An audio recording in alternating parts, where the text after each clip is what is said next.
Et voilà, ce matin je suis arrivé en Suède, à Luleå exactement, et je suis garé face à la mer. Malgré ce qu'on pourrait croire, ceci est la mer. Et je vais vous expliquer comment cette ville utilise cette mer gelée en hiver. Luleå est une ville moyenne de Suède. Alors je vous mettrai en incrustation le nombre d'habitants, parce que je ne l'ai pas là sous les yeux. Il se trouve au nord-est, mais pas complètement au nord. Il y a des villes beaucoup plus au nord. En tout cas, c'est une des villes les plus au nord, au bord de mer de la Suède. Bel hiver, toute la mer autour de Luleå est complètement gelée. Et ça, c'est quelque chose d'assez intéressant parce que du coup, la ville aménage toute cette zone gelée pour en faire des pistes de ski de fond, des patinoires, des chemins de randonnée qui vont, par exemple, et c'est ce que je vais faire maintenant, vous voyez, exactement sous le soleil, il y a une île. Cette île, on peut y aller en marchant sur la mer de glace. Mais cette mer de glace n'est pas utilisée uniquement à des fins de loisirs. Puisque durant l'hiver, comme la mer est gelée, les ferries ne peuvent pas fonctionner. En fait, ils ouvrent des routes qui permettent d'aller sur les îles de l'archipel. Ça sera demain, où on va aller rouler sur une de ces routes, puisqu'elles sont ouvertes jusqu'à 4 tonnes maintenant. Donc ça va me permettre de passer dessus sans aucun problème avec Maurice.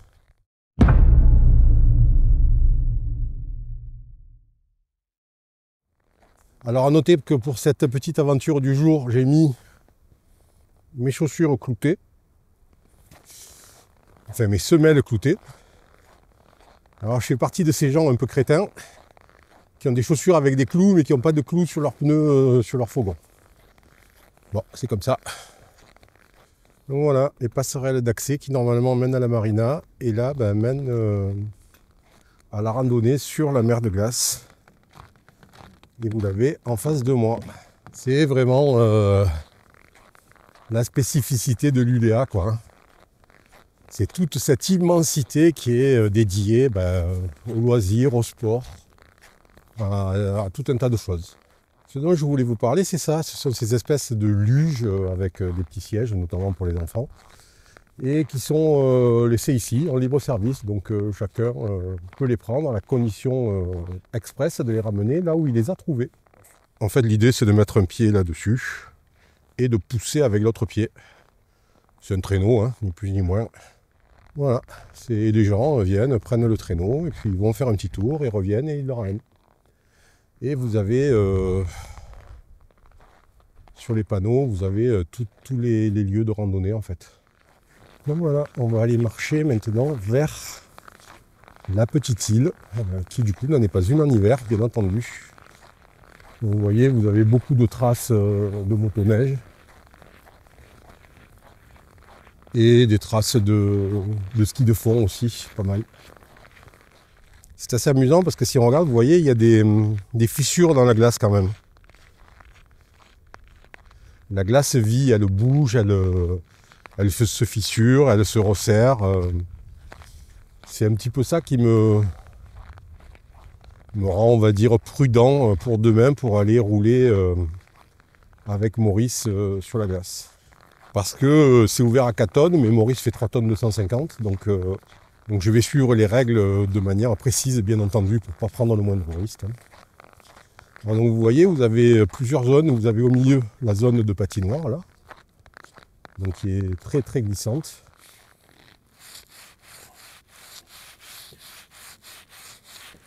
Voilà, donc au milieu, vous avez vraiment la glace vive, très glissante. C'est la zone de patinage. Et ensuite, des deux côtés, vous avez la trace pour la randonnée à pied sur laquelle il y a de la neige qui a été apportée. Donc de manière à ce qu'elle soit un petit peu moins glissant. Mais je suis content d'avoir mis mes chaussures à clous et je suis content de m'être bien couvert parce que il fait pas très froid mais il y a un tout petit peu de vent. Et moins 11, moins 12 avec du vent, même moins 14 avec du vent. C'est frais. Juste là-bas au fond, vous avez les bateaux remorqueurs brise-glace, qui pour l'instant sont pour le coup totalement enfermés dans la glace. Vous voyez, quand on s'éloigne un peu, on voit bien Luleå, des grosses zones d'habitation importantes. Et puis une ville qui est vraiment très tournée vers la mer. Bon, en l'occurrence, c'est vers la glace dans cette période, mais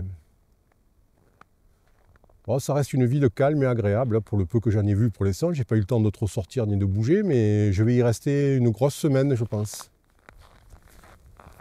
Pour être très honnête, pour le moment, j'aime beaucoup cette ville, hein. Franchement, je suis assez fan. Là, ce coup de faire des randos interminables sur la mer gelée, ça m'enchante en fait.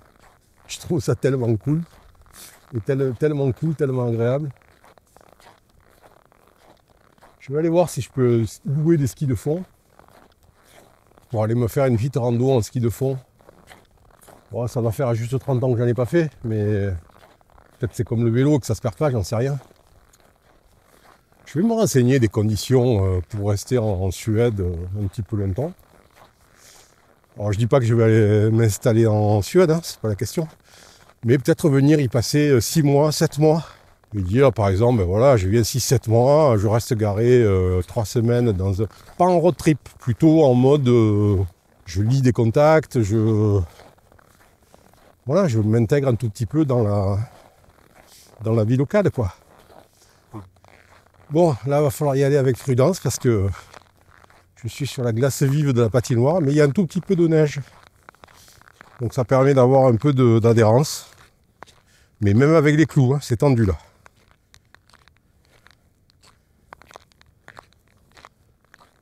Bon, très franchement, le soleil, ça change la vie, hein. Après 2 mois de nuit polaire, sentir les rayons du soleil sur mon visage, alors là, ils sont un peu voilés, le soleil est bas, donc on ne ressent pas la chaleur, hein. Mais punaise, qu'est-ce que c'est agréable, quoi. Alors, toujours pareil, les passerelles qui mènent au ponton d'embarquement l'été et à la mer gelée l'hiver. Ah ben voilà la réponse, c'est le Luleå Lions Club. D'accord. Ok. Donc c'est potentiellement privé quand même, hein. Bon, j'imagine que quand il fait un peu meilleur, il doit y avoir un bar, un resto, quelque chose comme ça.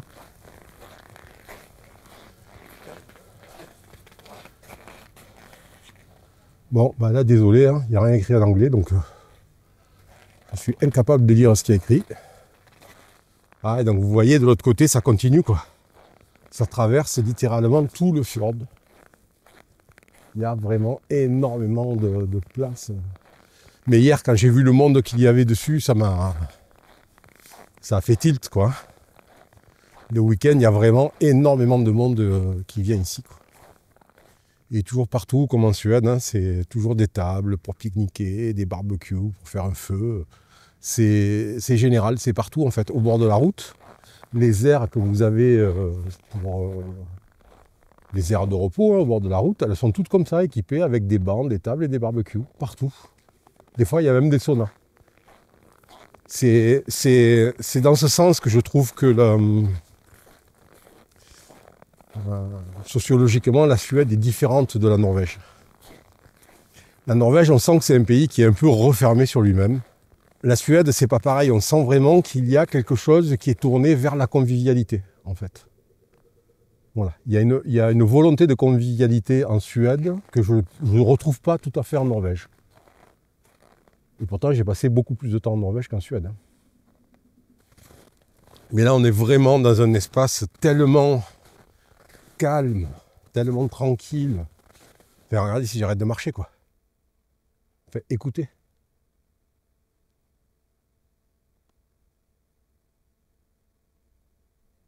Il n'y a aucun bruit.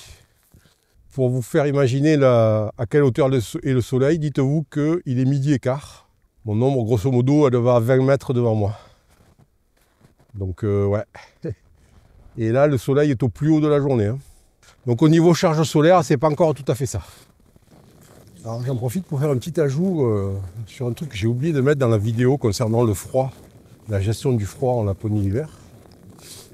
Un des trucs aussi importants qu'il faut garder à l'esprit, c'est que nos matériels électroniques sur batterie, donc essentiellement caméra, téléphone, appareil photo, etc., ont une autonomie qui chute, mais incroyablement, quoi. Pour vous donner une idée, mon iPhone avec lequel je filme, ça fait un peu plus d'une heure et quart que je suis parti. Et il était déjà tombé à 20% de charge alors que je suis parti à 100%. Normalement, il fait moins 14. Hein, et il est en extérieur tout le temps, en mode caméra, avec une application qui consomme pas mal. Mais en temps normal, quand je fais les mêmes choses à 0, autour de 0 degré, il a 3 heures d'autonomie, quoi. Donc il a son autonomie qui a été divisée quasiment par 2. C'est vraiment impressionnant. Et voilà, ça va me faire en tout une bonne heure et demie de balade sur la mer gelée. C'est vraiment une expérience agréable. Alors il fait pas chaud clairement, mais c'est sec. Donc c'est pas non plus insupportable. Mais ouais, c'est une expérience vraiment super. Et si vous avez l'occasion de venir à l'Ulea ou dans d'autres zones qui proposent les mêmes activités, bah, je vous conseille de le faire. Parce que franchement, c'est cool, quoi. C'est vraiment cool. Et voilà, après quasiment 2 heures de balade sur le fjord gelé, je viens retrouver Maurice qui m'attend bien gentiment au bord de la mer. Et je vais me faire un petit bout à manger. Je vais travailler quelques heures. Et puis on verra demain ce qui se passe en fonction de la météo et de ce que j'ai envie de faire, on va dire. On va surtout essayer d'aller rouler sur la mer de glace.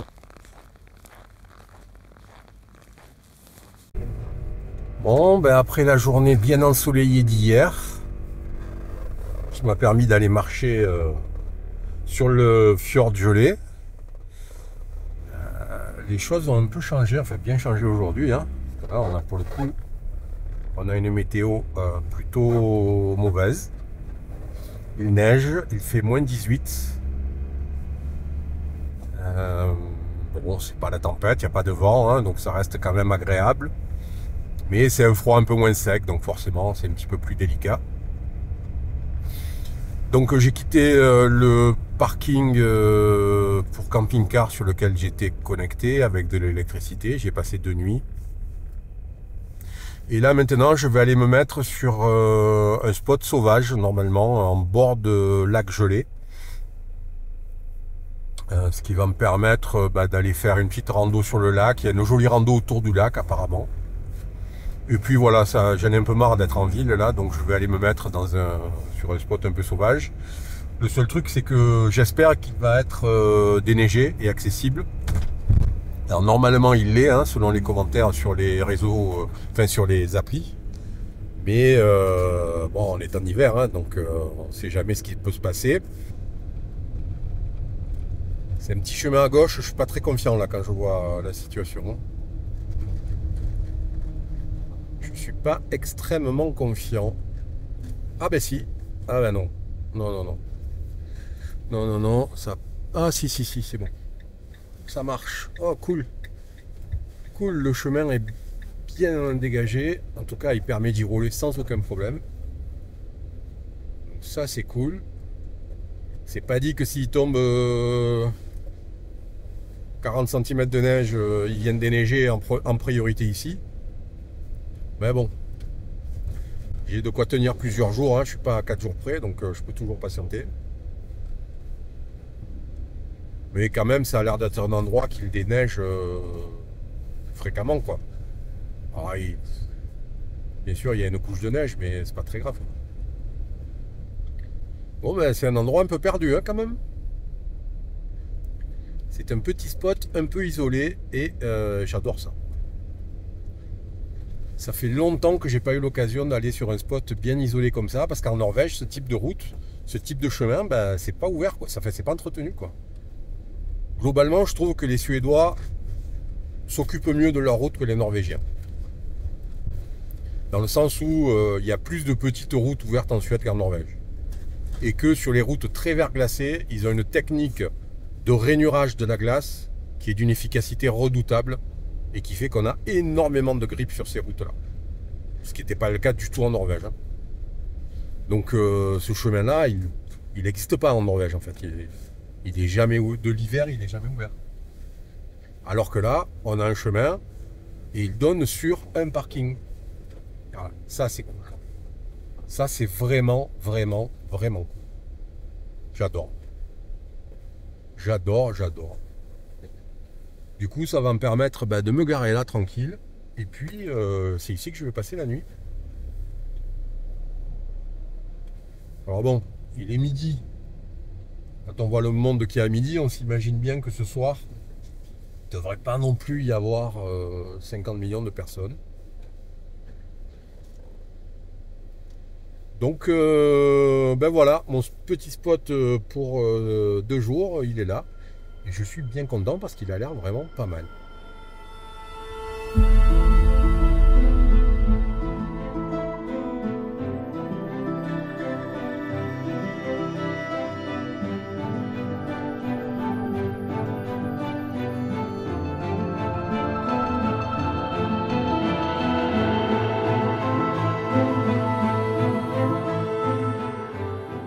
Ça y est, c'est le grand jour, il fait super beau et je suis à quelques kilomètres des routes de glace.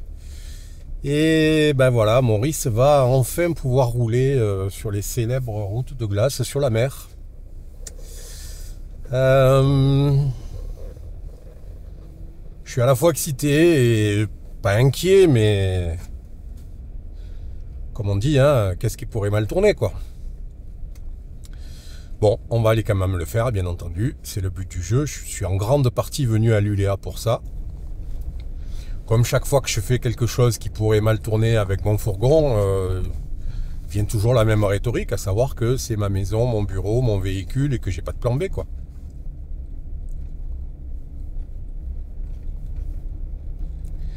Il est 10h22, il fait moins 8 degrés. Et ben voilà. C'est maintenant que c'est dans une dizaine de minutes à peu près que on va y être. Bon, c'est pas très loin, une fois qu'on va sortir de ce chemin là, on va tourner à gauche pour récupérer la route et puis on va suivre la route jusqu'au bout. De toute façon, elle s'arrête. Donc, enfin, elle s'arrête. En temps normal, elle s'arrête dans une petite marina et puis là, on n'est plus en temps normal et donc elle continue sur la mer.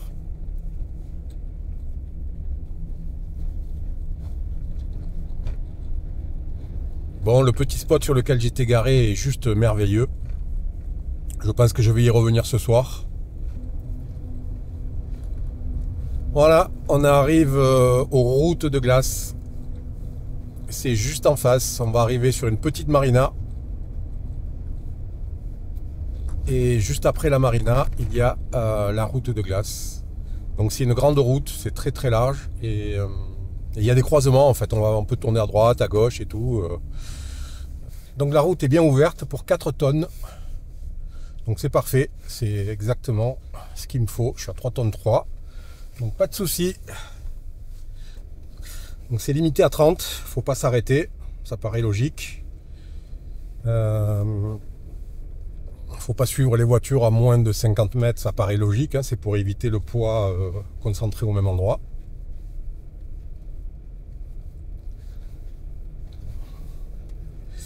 Et ben voilà, je suis officiellement sur la mer de glace. D'ailleurs, mon GPS a un peu de mal à comprendre ce que je fais. Ouais, là, il a du mal. Il comprend pas trop où je vais. Bon, ben, il a accepté que je partais sur la mer. Ça, c'est plutôt pas mal. La sensation est assez folle. Hein. La dernière fois, quand je suis arrivé à l'ULEA, j'ai roulé sur un petit bras de fjord. Hein, de 300-400 mètres, donc c'était quand même très différent. Là, je pars vraiment pour partir à 3-4 km du bord. Hein. Donc forcément, c'est quand même très très très différent. Hein. Ah, c'est vraiment impressionnant.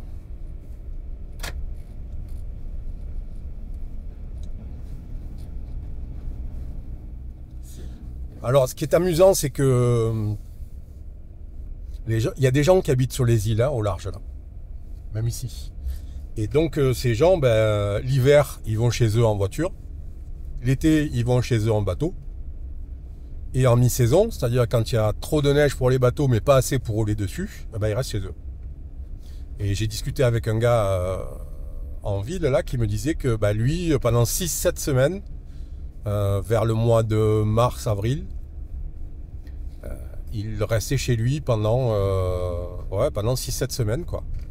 Et pareil, en novembre. novembre, autour de novembre à peu près. Novembre, mi-décembre.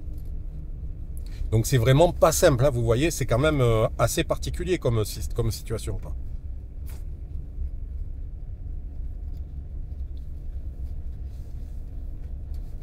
C'est même totalement étonnant, on va dire.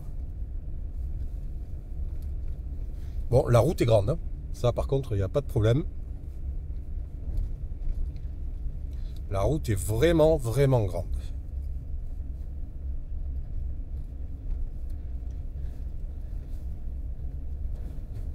Regardez ça, quoi.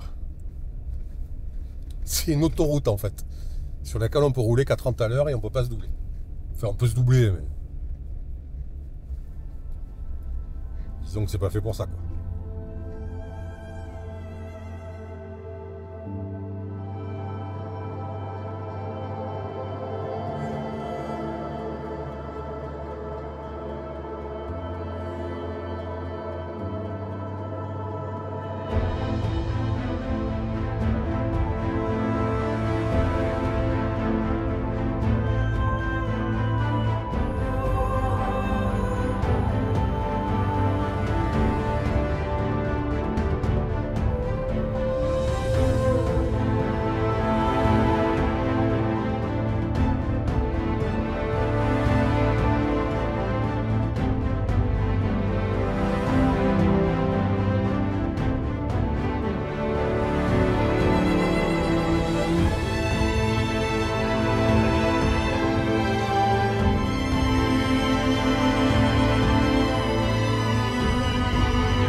Donc voilà, j'espère que vous avez aimé aussi cette petite visite rapide à l'ULEA.